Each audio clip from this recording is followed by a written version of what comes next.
François Fillon était donc lui aussi en campagne. Il a aussi été chahuté, concert de casseroles, des cris hostiles du côté de Tourcoing, dans le nord de la France.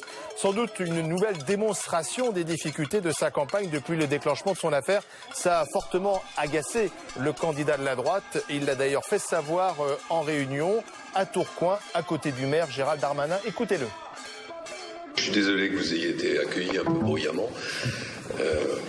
Ça pose une petite question démocratique. On peut débattre des projets. Quand on veut empêcher les gens de faire campagne, on n'est plus tout à fait dans la démocratie. C'est vrai que pour certains, ce serait plus facile s'il n'y avait pas d'adversaire. Voilà, déplacement de campagne difficile. On a entendu des Fillons en prison. Nous aussi, on veut être payés à rien foutre. Je cite les slogans. Et c'est pas la première fois que François Fillon doit faire face à ces slogans hostiles. On en parle avec Olivier Beaumont, mon confrère du Parisien. Bonsoir. Bonsoir. Grand reporter politique. Jean-Daniel Lévy, le directeur du département politique et opinion d'Harris Interactive. Bonsoir. Bonsoir. Et puis Camille Anglade, notre journaliste. Alors c'est vrai que c'est compliqué pour François Fillon. On l'a vu encore une fois de plus à Tourcoing. Mais qui sont ceux qui agitent les casseroles et crient?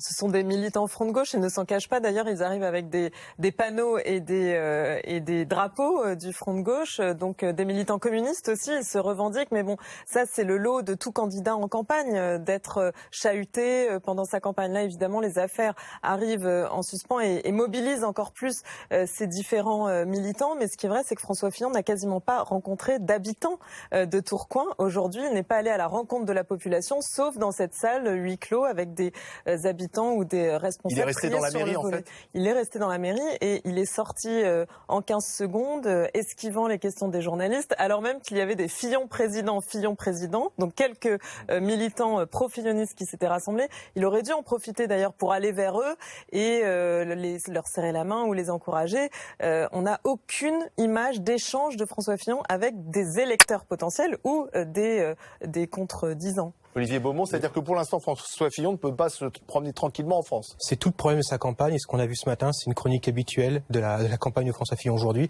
C'était le même problème pendant ces 4 jours de déplacement à La Réunion, où à aucun moment il n'a pu aller au contact direct de la population. À chaque fois, c'était des rendez-vous qui étaient préparés par son organigramme pour voir des professionnels, mais c'était jamais la population. Il y a eu du monde dans les meetings quand même, à La Réunion.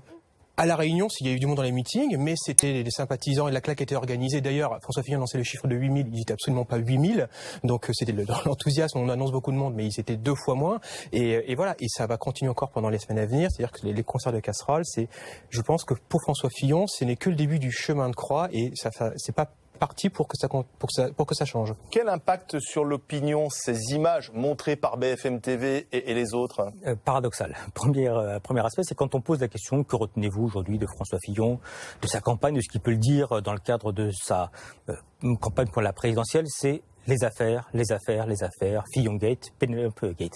Et en même temps, on voit bien que jusqu'à présent, il n'y a pas un effondrement complet de François Fillon en termes d'intention de vote. Il y a certes une baisse entre avant les premières révélations duquel a enchaîné celles auxquelles on peut voir actuellement, mais dans un même temps, il est dans un étiage qui l'amène à être entre 18-19% d'intention de vote à l'heure actuelle, avec des sympathisants de droite qui disent on ne croit pas véritablement dans la vertu de François Fillon, alors qu'ils y avaient cru au moment de la primaire de la droite et du centre, mais c'est le seul candidat qui aujourd'hui correspond, entre guillemets, à notre camp politique. C'est le seul qui représente, quelles que soient les turpitudes, la manière et les représentations de la droite dans ses valeurs d'un point de vue général. Et c'est celui qui représente l'alternance à leurs yeux. Donc voilà, cette forme de regard un peu ambivalent. Pas de crédibilité, notamment du fait des affaires, mais en même temps, aujourd'hui, un socle électoral qui reste encore jusqu'à présent présent. Ça peut resserrer les rangs de la droite de voir son candidat ainsi chahuté? Ça aide vraiment. Ça aide vraiment parce qu'en fait, il y a le fait que ce soit des militants de gauche. 2, qu'on donne le sentiment de ne pas être forcément dans la construction, mais dans la déconstruction. Et puis, on est face à un François Fillon qui appelle à l'ordre. Et là, ça apparaît comme étant plutôt le désordre dans certaines mesures. Et on sait que les sympathisants de droite sont plutôt en faveur de l'ordre. On est clairement dans les arguments de campagne, dans les éléments de langage. On voit qu'il va vraiment être sur cette défense-là, même sur cette attaque-là pour les jours à venir. Ça va lui permettre de légitimer sa position si jamais demain il est effectivement mis en examen, puisque ça fait maintenant 24 heures, 48 heures que François Fillon laisse entendre qu'il continuera jusqu'au bout, coûte que coûte, même s'il était mis en examen. Bon, contrairement à ce qu'il avait dit. contrairement à ce qu'il avait dit, en effet, le 26 janvier sur le plateau de TF1. Et ça lui permet aussi le fait de jouer, le fait qu'on l'empêche de faire campagne et de dénoncer l'impartialité finalement du parquet national financier. Ça permet de ressouder aussi le peuple de droite vers lui en disant c'est une cabale contre moi, je suis le candidat qu'on cherche à abattre. Mais alors comment il va faire dans les jours prochains, Camille? Parce que la campagne n'est pas terminée, il faut se déplacer. Alors certes, il y a des meetings, mais pas seulement. Il n'y en a pas beaucoup de meetings, c'est le problème aussi, puisque François Fillon doit inventer une nouvelle campagne. Alors il a demandé à tous ces ténors de se déployer sur le terrain. On a vu François Baroin à Toulouse hier, Valérie Pécresse, NKM, ils sont tous en meeting, ils sont tous sur le terrain, sauf lui, presque. Figurez-vous que la semaine prochaine, à son agenda aujourd'hui, il n'y a qu'un seul déplacement et qu'un seul meeting. Alors qu'il nous avait dit dans sa conférence de presse vérité qu'une nouvelle campagne commençait, qu'il se déploierait partout sur le terrain. Donc il y a un paradoxe. Et puis, vous savez, il y a un rendez-vous très important qui arrive, le salon de l'agriculture. Oui, c'est dans quelques jours. Passage obligé pour tous les candidats. Imaginez une journée d'un François Fillon au salon de l'agriculture. C'était le casse-toi pauvre con de Nicolas Sarkozy quand même. C'est très très dangereux pour un candidat, le salon de l'agriculture. Il sera évidemment interpellé et on n'imagine pas aujourd'hui comment François Fillon peut passer une journée, évidemment sans être chahuté, mais même une journée entière dans le salon de l'agriculture. Alors, il faut être honnête, tous les candidats sont chahutés. Aujourd'hui, on a eu donc Emmanuel Macron pris à partie par des pieds noirs après ses propos sur la colonisation. Il a dialogué avec eux. Alors, c'est vrai que c'est moins violent, hein. On peut dialoguer. On a vu Marine Le Pen dans le Jura il y a quelques minutes se faire aussi accueillir par un concert de casseroles. C'est compliqué pour ces candidats de se déplacer normalement. Il y a une moins grande sacralisation du politique. Et puis on l'a vu, élection après élection. On peut même rappeler que Lionel Jospin avait été aspergé, que François Hollande avait eu de la farine lors d'un de ses meetings, etc. Donc c'est, je serais tenté de dire, un aspect qui est de plus en plus présent dans le cadre des différentes campagnes électorales. Manuel Valls même qui avait été agressé, ou en tout cas giflé. Mais ce qui est assez frappant, c'est que il y a des moments où ça marque plus que d'autres. Et c'est vrai que pour François Fillon, ça marque beaucoup plus que d'autres parce que il apparaissait comme étant quelqu'un qui était de nature à pouvoir gagner la présidentielle. Rappelons-nous qu'au moment de la primaire de la droite et du centre, l'immense majorité des Français étaient persuadés que la personne qui serait désignée serait le candidat naturel et qu'il aurait cette forme de légitimité pré-démocratique et que là, aujourd'hui, elle n'est pas présente, notamment autour des affaires et notamment parce qu'on se dit on ne s'attendait pas à ça. François Fillon s'était construit sur l'honnêteté, première motivation de vote des électeurs au cours de la primaire de la droite et du centre. Et aujourd'hui, c'est là-dessus qu'il est le plus attaqué. Mais moi, j'ai souvenir de Jacques Chirac, autre candidat de droite en 2002, aussi cerné un peu par les affaires, on l'a oublié. Campagne difficile, je me souviens même de crachats sur Jacques Chirac lors d'un déplacement de campagne. C'était assez violent, bon, et ça n'a pas empêché d'être élu. Oui, alors il avait aussi une base qui était beaucoup plus populaire que celle aujourd'hui de François Fillon. Quand vous regardez la structure électorale de ceux qui ont l'intention de voter pour François Fillon, par rapport à celle de Jacques Chirac à l'époque, c'était une base qui était beaucoup plus populaire, issue du RPR, tandis qu'aujourd'hui on est avec des catégories qui sont plus supérieures, qui n'ont pas forcément au contact d'ailleurs des responsables politiques dans la rue, notamment au milieu de la semaine ou en tout cas en journée.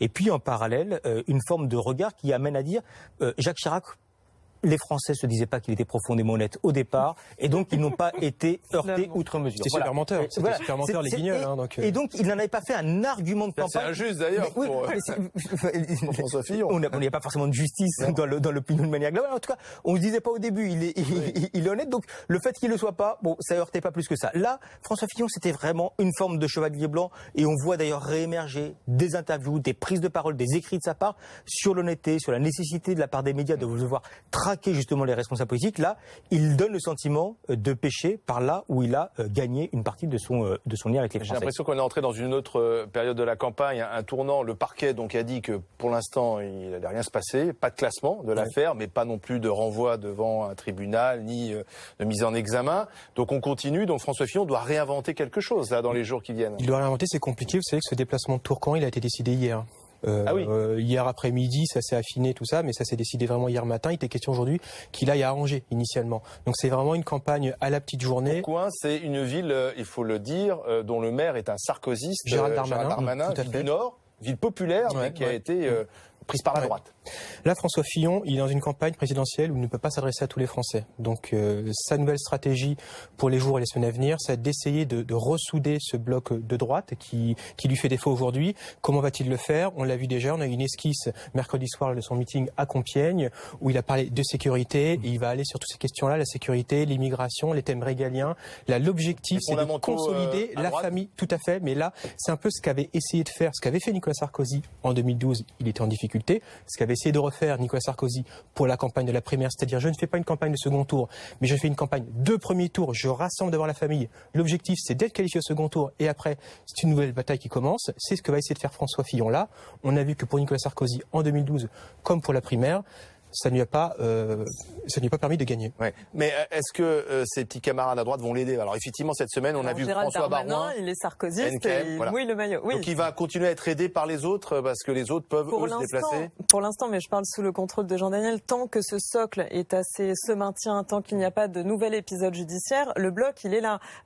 Nicolas Sarkozy a fait le boulot. Alain Juppé l'a fait à demi-mot. Hein. Il a dit oui, je soutiens François Fillon, je ne change pas d'avis. Mais enfin bon, il dit lui-même que ce sera dur. Donc c'est pas tellement enthousiaste comme soutien. Si il y a un nouvel épisode judiciaire ou si les sondages commencent à vraiment s'effriter du côté de François Fillon, à nouveau, il va devoir faire face à une fronde très importante de son propre camp. Jusqu'ici, c'était Georges Fenech qui ne représente pas grand monde, si ce n'est lui. Mais si des sarkozystes ou des juppéistes commencent à tiquer, ce qui est le cas, hein, d'ailleurs, ils ne le disent plus, mais ils ont tous des états d'âme, ils sont tous extrêmement inquiets. De nouveau, on parlera du plan B. À nouveau, oui, Ouais. bien sûr. Alors, Jean-Daniel, finalement, le grand paradoxe, c'est qu'à 18%, on peut se qualifier pour le deuxième tour et peut-être gagner la présidentielle. 18% au premier tour. Ça s'est passé en 2002. Alors, c'était un petit peu plus pour Jacques Chirac, mais la qualification était une qualification à un peu plus de 17% à l'époque, avec une gauche qui était une gauche éclatée, avec un FN qui était quand même beaucoup moins important que celui qu'on connaît aujourd'hui.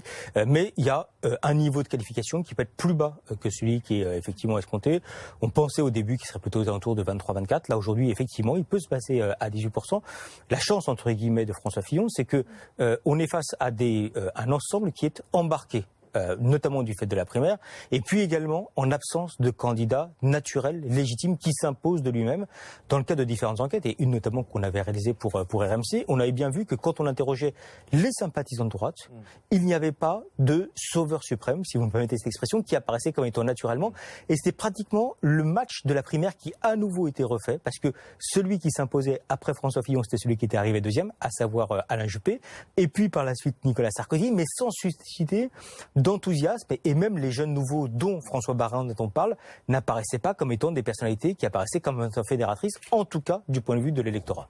Un ticket d'entrée très bas, en effet. Il faudra que François Fillon soit vigilant quand même, puisqu'on voit qu'il y a des discussions très actives actuellement entre Benoît Hamon, Yannick Jadot et Jean-Luc Mélenchon. Si demain il devait y avoir des accords, même une alliance entre ces trois-là. Il n'y aura pas de candidature unique avec Jean-Luc Mélenchon. Non, bien sûr que non. Mais ceci dit, on voit avec ce ticket d'entrée qui est très faible, François Fillon peut aussi très vite, là il est troisième ou deuxième avec Zeko ou avec Emmanuel Macron, mais il peut aussi très vite apparaître dans les intentions de vote pour le premier tour, quatrième. Bien sûr. Dans la perception, dans l'opinion publique pour l'électorat de droite, ça peut aussi être une claque supplémentaire et ça pourrait réactiver ça aussi, au-delà du volet judiciaire, l'hypothèse d'un plan B.